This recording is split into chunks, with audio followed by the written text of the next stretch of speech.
আরে মানে এটা তো কমপ্লিট হয়ে গেল এখন নোয়া। এতদিন শাড়ি ছিল, খাবার ছিল, মানে কেনাকাটা ছিল, খাবার ছিল, বসে আড্ডা ছিল, কিন্তু অফিসিয়ালি ওরমভাবে ছিল না। এখন সেটা অফিসিয়ালি অর্গানাইজ করা হবে। এখানে মানে কাজের ফাঁকে বা ধরো আমরা কাছে শুটিং করলাম, 2 ঘন্টা টুটকিল এখানে চলে এলাম, বা তাড়াতাড়ি প্যাক আপ হয়ে গেলো, তখন আমার মনে থাকবে, মাথায় থাকবে যে ও নোয়াতে আজকে আড্ডা আছে, আজকে আমাকে কিছু প্ল্যান করতে হচ্ছে না, ওখানে গিয়ে বসে যাবো, শুনবো লোকজন কী কথা বলছে, প্রচুর ইন্টারেস্টিং টপিকস নিয়ে কথা হবে।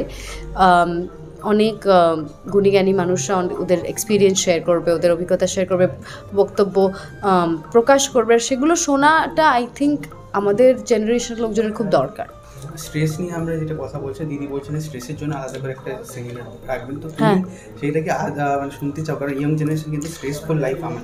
হ্যাঁ অবশ্যই, মানে ডেফিনেটলি, মানে আমার তো মনে হয় যে সবার একটা নিজের মতো করে একটা স্ট্রেস বাস্টিং টেকনিক নিজেদের মতো তৈরি করে নেওয়া উচিত। সবার তো সব টেকনিক কাজ করে না, বা সেটা নিজেদের মধ্যে বুঝে নিতে হবে, বেছে নিতে হবে যে কোনটা তোমার জন্য সবচেয়ে কাজ করে। আমার জন্য যেরকম, আমি জানি না হয়তো এর থেকে বেটার টেকনিকও পাবো, লীনা আন্টির সাথে কথা বলে আমি বুঝতে পারবো সেটা, কিন্তু আপাতত আমি একটু মানে ফ্যান্টাসি নভেলস পড়তে খুব পছন্দ করি, মানে যেরকম যেই গল্পগুলো এই পৃথিবীর থেকে আমাকে দূরে অন্য একটা পৃথিবী, অন্য জায়গায় যেখানে হয়তো একটুখানি ম্যাজিক আছে, সেরকম জায়গায় নিয়ে যেতে পছন্দ করি। সেটা আমার জন্য একটা এসকেপ, তো সেটা আমার খুব ভালো লাগে করতে। বা আমার ক্রসওয়ার্ড পাজল সলভ করতে খুব ভালো লাগে আমার,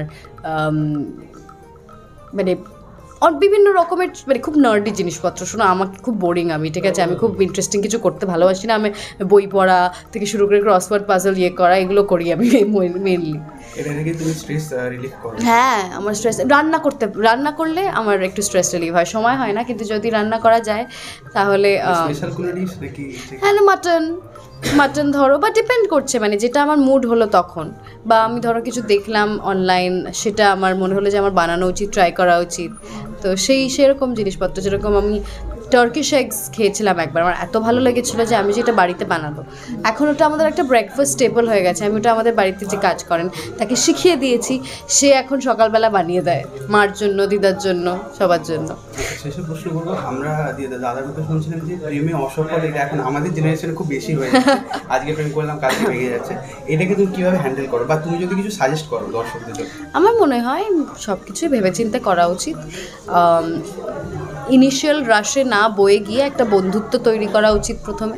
মানে সে যার সঙ্গেই তুমি প্রেম করার তোমার মনে হয় প্রেম করতে চাও, তার আগে তুমি একটা বন্ধুত্ব তৈরি করে নাও। তুমি দেখো যে সে তোমার বন্ধু হতে পারে কিনা, সে তোমার বন্ধু হওয়ার যোগ্য কিনা। এবার যদি তোমার বন্ধু হওয়ার যোগ্য হয়ে থাকে তাহলেই এগো, কারণ শেষ পর্যন্ত যতই ইন্টেন্সিটি থাকুক ইনিশিয়াল ডেজে, পরে তোমার সবচেয়ে বেশি কাজে লাগবে তোমার বন্ধুত্বটা।